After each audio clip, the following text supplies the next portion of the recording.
दोस्तों, महाभारत के युद्ध में बहुत से वीर योद्धा थे जिन्होंने अपनी शक्ति और पराक्रम से सबको आश्चर्यचकित कर दिया था। अगर मैं आपसे इन सब में से एक बलशाली योद्धा का नाम पूछूं तो आप बताएंगे कर्ण, भीम, अर्जुन या किसी अन्य योद्धा का नाम बताएंगे। पर दोस्तों, इन सब में से अलग एक योद्धा ऐसा भी था जो बिना युद्ध लड़े ही महाभारत का सबसे शक्तिशाली योद्धा माना जाता है। उस योद्धा का नाम है बर्बरीक, जो कुछ समय में ही महाभारत का युद्ध समाप्त करने की ताकत रखता था। तो चलिए जानते हैं बलशाली बर्बरीक और उनकी शक्तियों के बारे में। आइए स्टार्ट करते हैं वीडियो को। बर्बरीक जो घटोत्कच का पुत्र था, भीमसेन और हिडिंबा का पोतरा था। स्कंद पुराण के अनुसार घटोत्कच में जब शतरंज में प्रतियोगिता में जीत ली तो कृष्ण की आज्ञा के अनुसार दैत्यराज मौर्य ने अपनी पुत्री मौरवी का विवाह घटोत्कच से करवा दिया। फिर घटोत्कच और मौरवी का एक बेटा हुआ जो बर्बरीक ने लिया। मगर क्या आपको पता है कि बर्बरीक के बचपन की प्रतिभाशाली थे। भीम जैसा बल होने के साथ साथ अपनी दादी हिडिंबा की मायावी शक्तियाँ भी थी। घटोत्कच बर्बरीक की शिक्षा को बढ़ाने के लिए कृष्ण के पास ले जाते हैं। कृष्ण बर्बरीक को अपने पुत्र के समान आशीर्वाद देते हैं और श्री कृष्ण बर्बरीक गुरु विजय सिद्ध के पास जाने को कहते हैं। श्री कृष्ण की आज्ञा के अनुसार बर्बरीक ऋषि के पास जाते हैं और उन्हें विभिन्न प्रकार के अस्त्र शस्त्र की शिक्षा ली।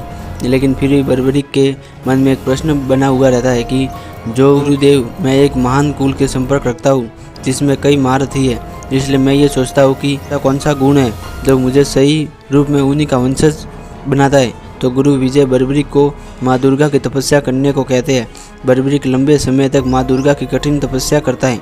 फिर माँ दुर्गा उसकी तपस्या से प्रसन्न होकर बर्बरीक को वरदान मांगने को कहती है। तो बर्बरीक कहता है, हे माता, मैं आपसे एक शस्त्र चाहता हूँ जो अर्जुन के बाणों की तरह अचूक हो और राजा भीमसेन की तरह शक्तिशाली हो।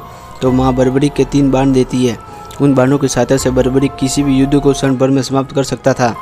इनमें से पहला बाण शत्रु को कहीं से भी ढूंढ सकता था, दूसरा बाण लक्ष्यों को भेद डालता था, तीसरा बाण अगर प्रयोग किया जाए तो सर्वविनाश हो जाता है।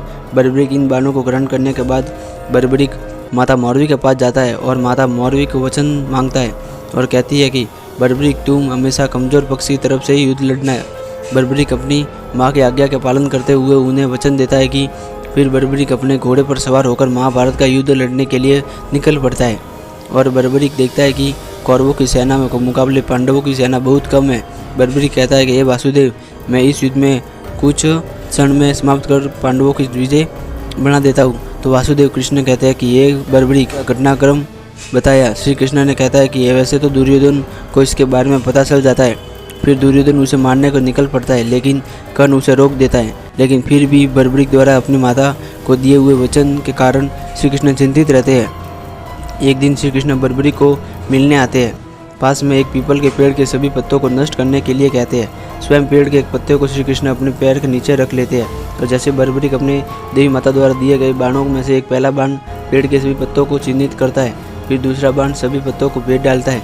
उसके बाद पत्ता जो श्री कृष्ण ने अपने पैर के नीचे छुपा लिया था, वह बाण श्री कृष्ण के पैर के चक्कर लगाता है। तो श्री कृष्ण समझ जाते हैं कि बर्बरीक के बाणों से कहीं भी छुप ले तो भी नहीं बचा सकते हैं। श्री कृष्ण सब सोच समझने के बाद श्री कृष्ण बर्बरीक से कहते हैं कि तुम्हारे पहले बाण से चिन्हित होने के कारण कौरव कमज़ोर हो जाएंगे और जिसके बाद तुम अपनी माता का वचन का मान रखते हुए कौरवों की तरफ से युद्ध लड़ना पड़ेगा। इस प्रकार तुम अपने परिवार के खिलाफ हो जाओगे। तो बर्बरीक कृष्ण से कहते हैं कि ये कृष्ण, तुम मेरे गुरु हो, कोई रास्ता बताओ। तो श्री कृष्ण कहते हैं कि तुम मुझे अपना गुरु समझते हो तो मुझे गुरु दक्षिणा के तौर पर मुझे अपना सिर दे दो। बर्बरीक अपने तीर अपना सिर काटकर श्री कृष्ण के चरणों में दे देते हैं। श्री कृष्ण बर्बरीक से इस कार्य के बहुत प्रसन्न होते हैं और श्री कृष्ण बर्बरीक से वरदान मांगते हैं। तो बर्बरीक कहता है कि हे कृष्ण, महाभारत का युद्ध देखने की मेरी बड़ी इच्छा है। तो श्री कृष्ण बर्बरीक को सिर काटकर एक पहाड़ पर रख देते हैं और जहाँ से वो सारा युद्ध देख सके। श्री कृष्ण के बर्बरीक को वरदान देते हुए कहा कि बर्बरीक, तुम्हारा बलिदान जाएगा, तुम्हें कलयुग में खाटू श्याम नाम से पूजा जाओगे। और आज भी खाटू श्याम जी की पूजा की जाती है और इस मंदिर में हर साल मेला भी लगता है। दोस्तों, वीडियो पसंद आए तो वीडियो को लाइक करें और कमेंट में जय खाटू श्याम जरूर लिखें।